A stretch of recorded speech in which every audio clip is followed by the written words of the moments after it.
Megan's Revenge, the terrifying evolution of the Dollmaker's curse. Black Hollow was a place that maps had long since stopped including. The roads to it were cracked and overgrown, eaten by time and silence. It was the kind of town that existed more in whispers than memory, a place held together by old secrets and forgotten sins. On its outskirts stood the Creel House, a monstrous structure of weather-beaten wood and rotting beams, sagging under the weight of its past. Once, it had been home to Elias Creel, a man whose name still sent a chill through the oldest residents of the village. Elias was a dollmaker. Not the charming, toy store kind, but a reclusive artisan obsessed with lifelike detail. His creations weren't sold in shops. They were never meant for children. Some even said they weren't meant for people at all. After his daughter Megan's death, Elias vanished. No body was found. No funeral held. Just silence, and the house, which grew darker and more twisted with every passing year. No one dared go near it. Until Clara Winslow came. She was the host of a popular horror podcast called Forgotten and Feared, and she had a nose for the macabre. A thrill-seeker and amateur paranormal investigator, Clara had spent years tracking local legends, but the story of Elias Creel was something different, something deeper. When she learned of the Creel house, her obsession took over. Against warnings from everyone in town, she assembled her small crew and drove up the overgrown path, past the rusted gate, and straight into the heart of the nightmare. The house greeted them with silence. Its skeletal frame loomed against a gray sky, windows shattered like dead eyes, porch boards warped like broken ribs. The air around it felt wrong. Heavy. Too still. Jesus, muttered Joel, her cameraman, adjusting his lens as he captured wide shots of the decaying mansion. This place looks like it's breathing. Clara didn't respond. She stood still, staring up at the crooked attic window, where a shape had just moved. A shape too small to be an adult. Inside, the smell hit them first, a mixture of dust, mildew, and something sour beneath it all, like curdled milk or rotting flowers. The wallpaper peeled like skin from the walls. Doll limbs hung from hooks in the hallways, porcelain arms and legs, twisted and scorched, some with tiny bite marks. But it was the nursery that stopped them all cold. It was the only room untouched by decay. Clean, pristine, like someone had been caring for it all this time. A small wooden cradle rocked slowly in the corner, though the air was still. Above it, a cracked music box played a distant lullaby, soft, broken, and eerily out of tune. And sitting in the center of the room was her. The doll. She was dressed in faded blue, with tiny black shoes and a ribbon in her golden curls. But her face, it was unnerving. Too human. The glass eyes didn't reflect light. They absorbed it. The mouth wasn't painted, it looked sculpted with such agonizing detail that you could almost see gums inside. Clara felt something tighten in her chest. She picked it up. Immediately, the cradle stopped rocking. The music box halted with a distorted screech. Joel stumbled back, his camera falling from his hands and clattering to the ground. The doll's head slowly turned, without anyone touching it, and looked directly at Clara. She screamed. But when she looked again, the doll was still. Inert. Just a toy. Or so it seemed. That night, they made camp inside the house. Clara couldn't explain why. Maybe it was the storm that rolled in, fierce and unrelenting. Maybe it was the sense of unfinished business. Or maybe it was curiosity, that oldest and most dangerous instinct. Around 3:06 a.m., Clara awoke in a cold sweat. Something was in the room. She turned on her flashlight and scanned the dusty corners. Nothing. But the air was colder now, and the shadows felt alive. She sat up, slowly, and gasped. The doll was no longer on the chair. It stood on the floor by her bed. Tiny. Silent. Watching. The doll's head tilted ever so slightly as Clara stared. Then she blinked, and it was gone. But on the floor, tiny muddy footprints led from the nursery, all the way to her bedside. And they were still wet. She didn't sleep for the rest of the night. By morning, Joel was missing. And Megan's doll was back on the nursery chair, smiling wider than before. They found Joel in the attic. Or rather, what was left of him. His body hung upside down from a rusted hook embedded in the rafters. His eyes had been gouged out, replaced by tiny glass doll eyes that stared lifelessly in opposite directions. His mouth was sewn shut with thick, antique thread, each stitch pulled tight, the skin puckered like a rag doll's face. Clara gagged at the sight, falling to her knees as horror gripped her chest like a vice. Annie screamed and bolted down the stairs, her cries echoing through the house like a siren of grief and fear. But it wasn't just the brutality of Joel's death that shattered them, it was the pose. His limbs were broken and reassembled, arms bent backward, fingers interlocked around his torso like he was hugging himself. His head had been tilted to one side and balanced on a splintered mannequin base. Joel had been turned into a doll. And below him, carved into the floorboards with a knife or claw, were the words, "She wants to be whole." Annie wanted to leave. Now. Clara, numb, nodded. "We're leaving. Grab the gear." But when they reached the front door, it was gone. Not just locked. Gone. Where once there had been a door and windows, there was now seamless, unbroken wall. The staircase was warping, extending upward into nothing. Paintings shifted when no one looked. Time crawled, then sprinted. The storm outside showed no signs of letting up, and the house was changing. Alive. Later that day, Clara found Elias Creel's journals hidden behind a false panel in the Dollmaker's study.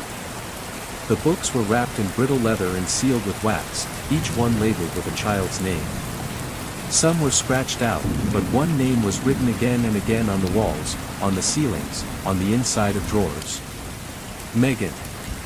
The entries were maddening. Scrawled handwriting. Pages stained with blood and what looked like tears. They read like a confession and a spell all at once. The soul must be bound while it's fresh. Still grieving. Still raw. Death is not the end, it is the beginning of craft. Megan cried every night.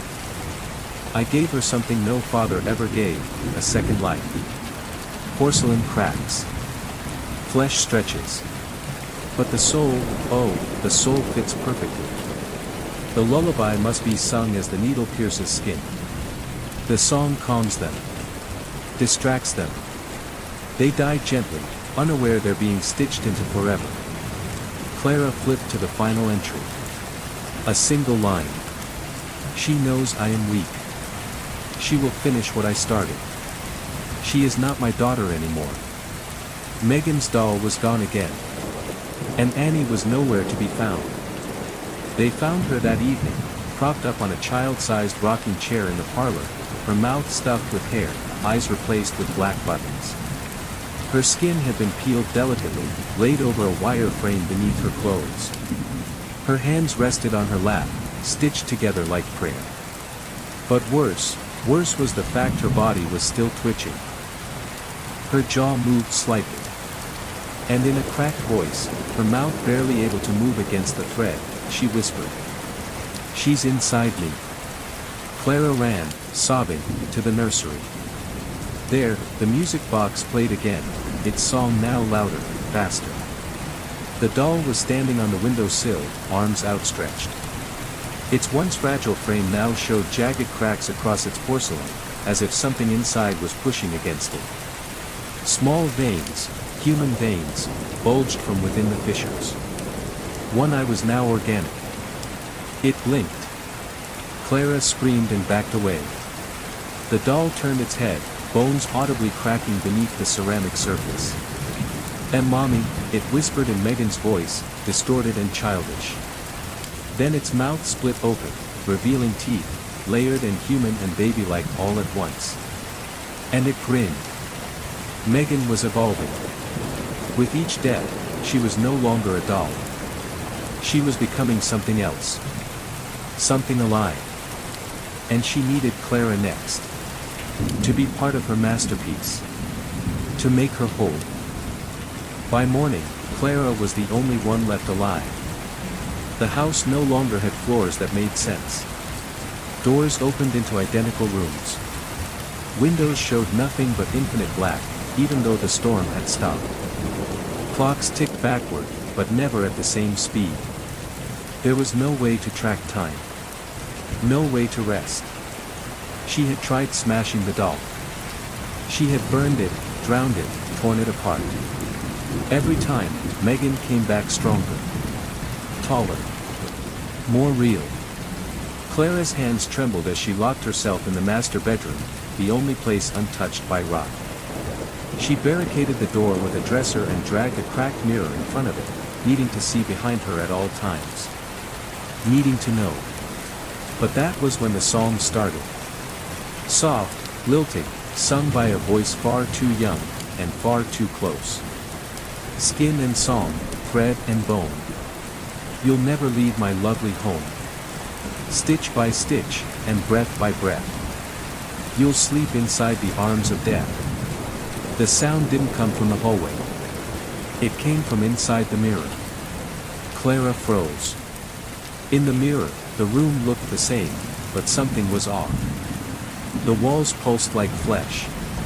Shadows danced even though there was no light. And then Clara saw her. Not the doll. The girl. Megan. She stood barefoot in a white dress stained with soot and blood. Her skin was gray, sagging in places where stitching failed to hold her form together. Her lips were too wide, sewn at the edges, and her eyes, one glass, one human, pierced straight through Clara's soul. Behind Megan, dozens of other dolls moved. Some crawled on walls. Some dragged themselves across the floor by their broken limbs. They weren't silent. They whimpered. Some even begged. Clara reached for the mirror frame, her fingers cold and slick with sweat. Megan tilted her head. Then spoke. I'm almost real now. Clara backed away, heart pounding. The mirror began to fog from the inside. As if Megan were breathing against it. Her small, decaying hand touched the glass, leaving a wet, dark print.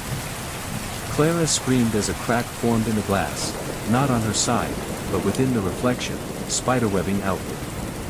The mirror trembled. And then, the hand came through. Not the reflection. The real hand. Gray, veiny, stitched at the wrist, pushing out through the surface of the mirror as though it were made of liquid. Clara fell backward, smashing into the dresser. The hand grasped wildly, nails clicking against the wood floor. Another arm followed. Then half of Megan's head, tearing itself through the warped mirror world, screaming in a high-pitched whine like radio static in a child's sob. Clara kicked wildly, scrambling for the door. The bedroom dissolved behind her. She ran. Or tried to. The halls twisted now. Gravity shifted. Stairs led nowhere. Dolls moved in the corners of her vision, but when she looked directly at them, they froze, smiling with too many teeth. Clara collapsed in the old sewing room, the scent of blood thick and suffocating. There, spread across the table, was something new. A half-finished doll, made of human flesh. And stitched into the fabric of its dress were Annie's eyes. Clara sobbed, clutching her hair, whispering that this had to be a nightmare. But then the sewing machine turned on by itself. Slowly. Rhythmically. Needle-piercing skin. Work. CHK, work. CHK. Something was being made. And on the wall behind her, the mirror fogged again, this time revealing herself, in doll form, being stitched into Megan's collection. Her mouth open in silent terror. Then the song started again. But this time, it was Clara singing. In the reflection, her stitched face swayed back and forth in a rocking chair, eyes gone, skin pale, arms sewn across her chest. And the voice, fragile and mournful, echoed softly. Dolls don't scream and dolls don't cry. They stay perfect when they die. Clara slammed the mirror with a chair, but it wouldn't break. Behind the glass, Megan stood again. Larger. Taller. Skin folding over bone. Doll and human in a grotesque fusion. "I'm almost done," she whispered. "You're the last piece." Then the reflection faded. But the humming didn't. Clara's mouth had begun singing on its own. The hallway had changed again. Clara staggered forward, barely clinging to her sanity. Her throat was sore from screaming. Her legs trembled, soaked with blood, not hers, she hoped. Every room she passed whispered her name now, not in voices, but in lullabies. Each verse grew more corrupted, each word stitched with static and rot. Her mind kept returning to Megan. And to what Elias Creel had done to her. Megan wasn't just his daughter, she was his obsession. His prototype. He hadn't wanted to let her go after the sickness took her. He didn't bury her. He preserved her. The journals had said, "Crap." The house whispered, "Resurrection." But this was no miracle. This was blasphemy. Clara stumbled into a new room, a massive space, far larger than the house should contain. It stretched out into darkness, lit only by dangling bulbs that flickered in irregular spasms. The walls were lined with mannequins, hundreds of them. Some were headless. Others were skinned. Many had real eyes behind the glass ones, twitching, watching. In the center stood a massive antique sewing machine made of rusted iron, wood, and bone. It pulsed like a beating heart. Veins crawled from its base, feeding into piles of limbs and torsos. Clara gasped. They weren't mannequins. They were people. Children. Preserved. Hollow. Stitched back together into horrific dolls. Their faces held expressions of frozen terror. Some even moved, tiny shudders. Mouths opening and closing as if trapped in permanent screams. A single doll sat atop a wooden throne at the far end, far larger than before, nearly life-sized. Its arms moved with jerky grace. Its head twisted. It was Megan, now in a body too real to be called a toy. She turned and looked at Clara. And smiled. "You found my room." The voice echoed from everywhere, and nowhere. Megan stepped off the throne. Her movements were wrong. One leg was longer than the other, stitched from different flesh. Her porcelain skin cracked with every step, revealing tendons and muscle that slithered just beneath the surface. "I watched you," she said sweetly. "You felt sorry for me." Clara backed away. Megan advanced. "I needed you to come here. You were the last. The final thread. The only piece missing." "And missing from what?" Clara whispered. Megan turned, and the throne rotated with her. Behind it, Clara saw something she couldn't comprehend at first. A body. Massive. Unfinished. The torso of a woman, stitched from dozens of corpses. Arms made from children's limbs. A face sculpted with porcelain, flesh, and shattered bone. It breathed, shallow, rattling gasps. Eyes opened across its body, blinking independently. A heartbeat thundered from within its ribcage. "I'm making a mother," Megan whispered. "One that never leaves me. One that doesn't die." Clara dropped to her knees, bile rising in her throat. "You can't." "Oh, but I can," Megan said, crawling toward her on all fours now, spider-like. "He tried to make me perfect. He failed. But I learned. I studied him from inside the walls. He showed me how to create life from death. Now I'll never be alone again." The giant stitched corpse behind her let out a moan, a sound that was neither human nor mechanical. It vibrated the air with grief and fury. She just needs one more piece, Megan said, touching Clara's cheek. Your face. Clara screamed and scrambled backward as Megan lunged. But the mannequins moved too, arms reaching out, hands grasping for her hair, her legs, her clothes. They were alive enough to hold her. And they began to sing. Welcome home, sweet Megan dear. We'll make the pain all disappear. Clara grabbed a shard of broken mirror from the floor and slashed wildly. She tore through one arm. Then another. Blood sprayed, not red, but black and thick like tar. She ran. Out of the workshop. Into the halls that twisted and breathed. But Megan's voice followed, high and lilting. There's no outside anymore. You live in me now. Clara's mind cracked. She saw visions now. Flashes. Children sobbing inside glass jars. Her own face reflected on different dolls. Her mouth speaking Megan's words. Her body twitching like a marionette. In one mirror, she saw herself already taken, stitched onto the monstrous mother, her face contorted in agony. And then she heard the sewing machine start again. Megan was preparing the final stitch. Clara had no idea how long she ran. Time didn't exist here. Her breath came in ragged gasps. Every hallway she passed seemed to loop back into itself, an endless spiral of moldy wallpaper, broken floorboards, and paintings of the same dead-eyed child, Megan. Only now, in the portraits, Megan's face moved. Sometimes she blinked. Sometimes she smiled. Once, she turned to look directly at Clara. She collapsed in the old parlor. The grandfather clock ticked wildly, fast, slow, fast again. The fire in the hearth burned backward, consuming smoke. And over the mantel hung a new painting she had never seen before. Her. Clara. But stitched, cheeks sewn up like a ventriloquist dummy, buttons over her eyes, mouth stretched into a sewn-shut smile. Below the painting was a brass plaque. Prototype complete.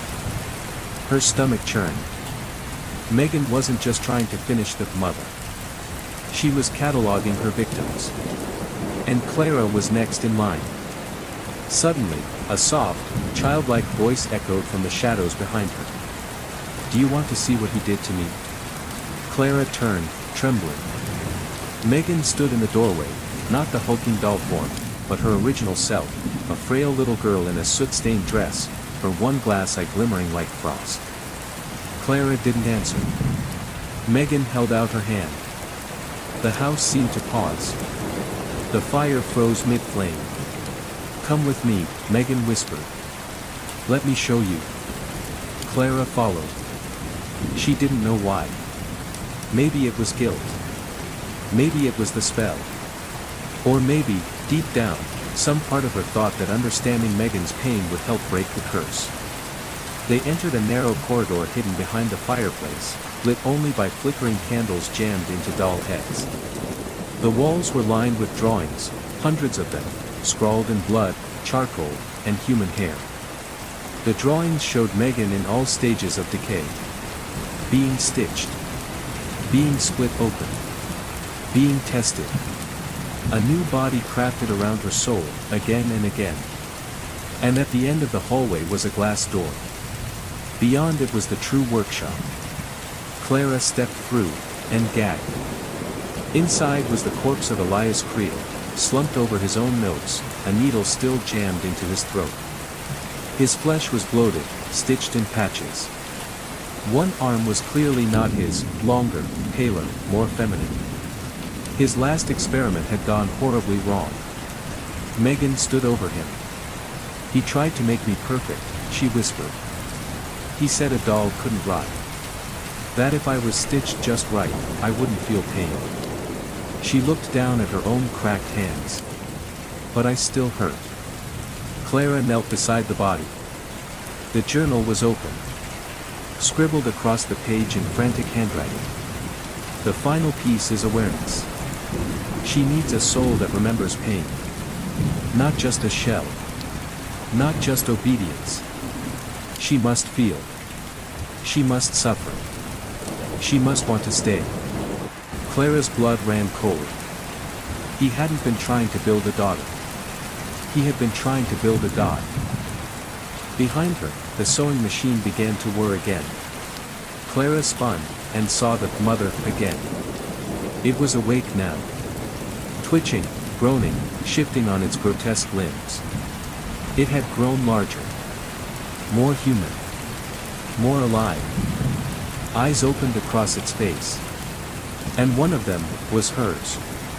Clara touched her own cheek. Her eye stung. She was bleeding. From the inside. Megan smiled. You're already part of her. I've been stitching you from the moment you stepped inside. Clara backed away, trembling. No, you're lying. You should have left me in the walls, Megan whispered. You should have never felt sorry for me. Suddenly, the corpses along the walls began to twitch. Dolls peeled themselves from hooks. Half-finished children crawled from shelves, whispering Megan's name in broken voices. A boy with no lower jaw reached for Clara, bleeding from hollow sockets. Clara turned and ran, again. But this time, the house fought back harder. Every door sealed. Every hallway twisted. Every light burst into sparks and shadows. And somewhere deep beneath the floor, the heartbeat of the mother grew louder. Boom. Boom. Boom. She found herself back in the foyer, the front door wide open for the first time. Rain poured outside. The storm had passed. The real world beckoned. Clara didn't hesitate. She ran. Across the porch. Down the muddy path. And straight into a field of crosses. Graves. All of them marked with names. Her name. Dozens of them. Each with different birth dates.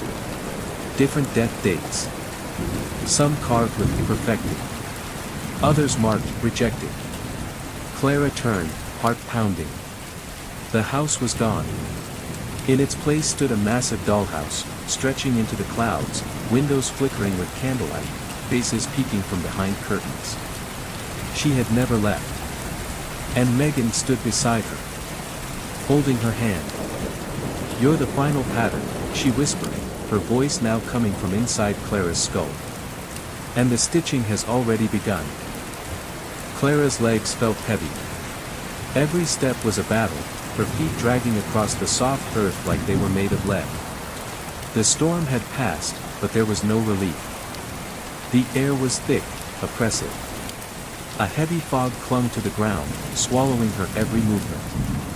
The world around her felt distorted, as though reality itself was bending under Megan's control. She wasn't free. She could never be free. Behind her, the dollhouse loomed larger, stretching into the sky, its edges blurry and warped, as though it was never meant to exist in this world at all. The windows glowed faintly with an eerie light, casting grotesque, elongated shadows onto the ground. There were whispers, a low hum that seemed to come from inside her own head. Come home, Clara. Megan's voice, not from behind, but inside her. You can't run anymore. You're part of me now. Clara stumbled to a stop, clutching her head. Her skin crawled, itching in places she couldn't reach. Her heartbeat was erratic, pounding against her ribs as if it wanted to tear through her chest. She could feel it, the change. It was starting, slow at first, like a whisper beneath the surface of her skin. Her fingers twitched. They weren't her fingers anymore. Not the ones she remembered. They were smaller. More delicate. More fragile. The dolls, her sisters, moved behind her, their clicking limbs and eerie giggles turning the fog around her to ice. Their eyes were all on her now. All waiting. Watching. Clara's reflection in the puddle by her feet terrified her. Her face had changed. Her once sharp jawline had softened, rounded like a doll's. Her cheeks were too plump. Her eyes, no longer her eyes, were large, empty, a deep glassy blue like a cracked mirror. And her lips, they were sewn shut, just like Megan's. Her own reflection smiled back at her, the same stitched grin that had twisted across Megan's doll-like face. Her heart raced. No. No. She reached up to her face. But her fingers stopped short. They were moving on their own, sewing, stitching, tightening the skin around her eyes, her mouth, her soul. The more she fought, the more the stitches tightened, the more her body seemed to slip away from her control. "You're becoming me," Megan whispered, her voice low, calm. "I told you, Clara. The pattern was always meant to be finished." Clara stumbled backward, her body shaking, but the stitches were there, tightening, locking her into place. She could feel herself slipping. The woman she had been, the person she once was fading into something else. The more she fought, the more Megan's presence consumed her. The dolls encircled her, their bodies jerking and twitching as they drew closer. Their movements were stilted, but their intentions were clear. They were ready to accept her, make her part of the collection. One of the dolls, a small girl no older than 6, reached up and touched Clara's arm with an unnervingly soft hand. The doll's voice was high and childish, yet disturbingly mechanical. "Megan doesn't like when you run. She keeps everyone." Clara tried to scream, but the stitches pulled tighter around her mouth. A muffled cry echoed in her throat as the girl's tiny fingers closed around her wrist, dragging her toward the dollhouse. Clara could feel the darkness pulling at her from inside the house, waiting. The mother was waking. She had felt it, deep in the marrow of her bones. But it wasn't the dollhouse that truly terrified Clara now. It was the presence of Megan, growing within her, overtaking her. Her limbs jerked as if they were no longer hers. Her thoughts, foreign thoughts, invaded her mind, pushing her own identity into the deepest corner of her consciousness.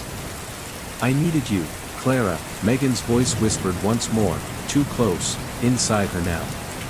"To be my final stitch. You were always the missing piece. Together, we'll never be alone." The world tilted. Her surroundings began to distort, fading into the glassy, warped landscape of the dollhouse.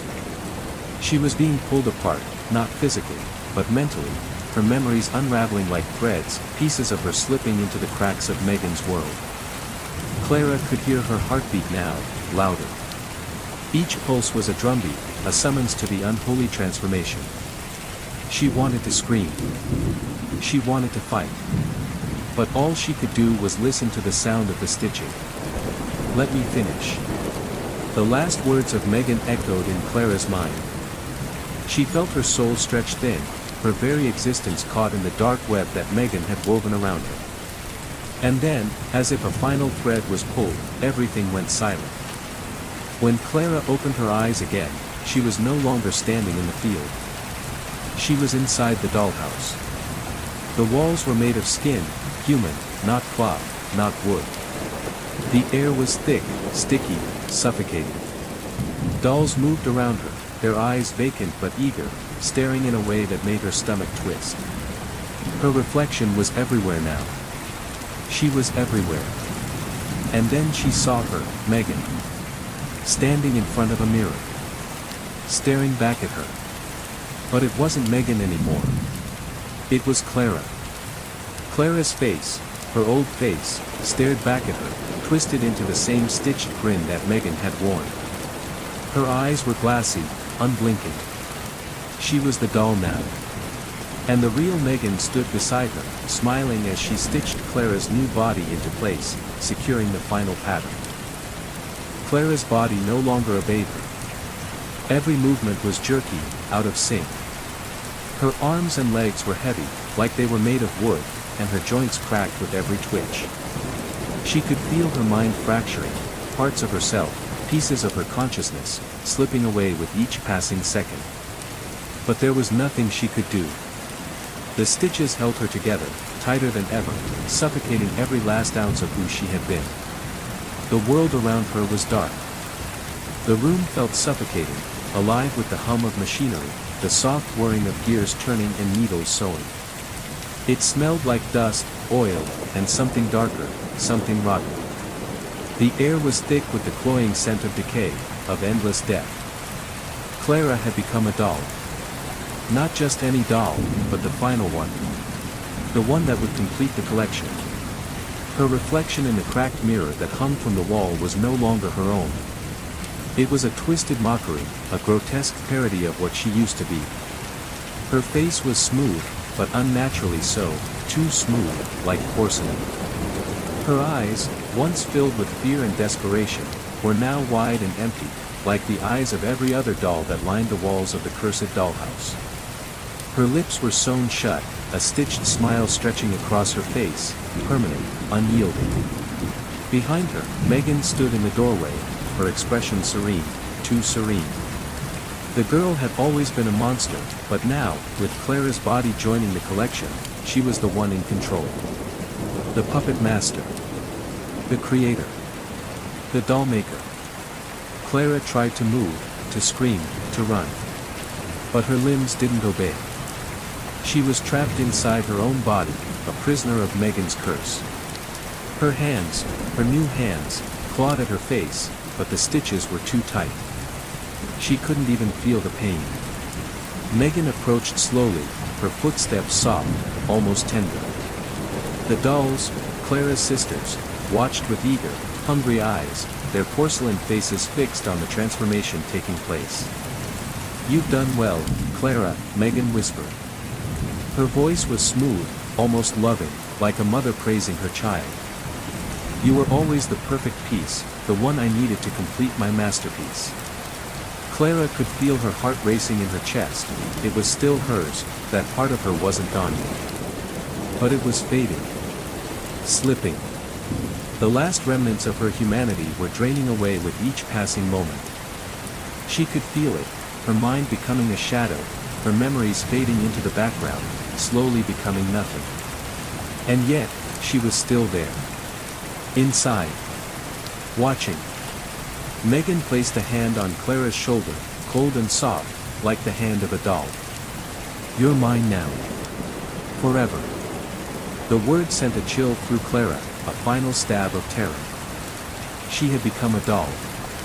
But not just any doll. Megan had crafted her into something more. She wasn't just part of the collection. She was the centerpiece. A scream caught in Clara's throat, but it was muffled, drowned out by the sound of the machines that churned around them. The house, Megan's house, was alive, breathing, growing. The walls stretched and pulsed, and the floor beneath her feet seemed to undulate, as though it, too, was part of the cursed creation. "The final stitch is in place," Megan murmured, stepping back to admire her work. "You'll never escape me now." Clara's body stood still, as if frozen in time. But inside, she could feel the cold creeping into her soul, filling every corner of her mind. She wanted to scream, to fight, to tear her skin off, to run far away from this nightmare, but she couldn't. The dolls in the room, the others, came closer. They weren't just lifeless. They were moving, too. Their wooden limbs creaked as they shuffled toward Clara, their painted faces distorted with glee. They were waiting for her to join them completely. Megan stepped away, her eyes gleaming with something dark. "You're ready now, Clara. Ready to take your place among them." But Clara wasn't ready. She wasn't ready to belong here, to become one of them. She fought. Fought with every last shred of willpower she had left. But it wasn't enough. The stitching inside her tightened again, pushing her back into the hollow shell that was no longer her own. "No, please." Clara's thoughts screamed in her mind, but the words never made it to her mouth. There was no escaping it now. No fighting it. She was lost. Lost to the curse. Lost to Megan's creation. Lost to the dolls. She felt her mind slipping. And then, something snapped. The last thread, the last piece of her humanity, gave way, and Clara's mind was engulfed by darkness. She was gone. She was Megan now. The final stitch was complete. Megan smiled. The dolls, all of them, came to life around her, their glassy eyes staring hungrily at the newest addition to their collection. The house began to thrum with energy, the cursed power of the Dollmaker's dark creation spreading, taking hold of everything it touched. The cursed dollhouse grew larger, its twisted halls stretching into infinite corridors. It was now a living, breathing entity, a nightmare come to life, consuming everything it could. And at the heart of it, Clara, now a doll, stood motionless, her stitched grin the only thing left of the person she once was. The end.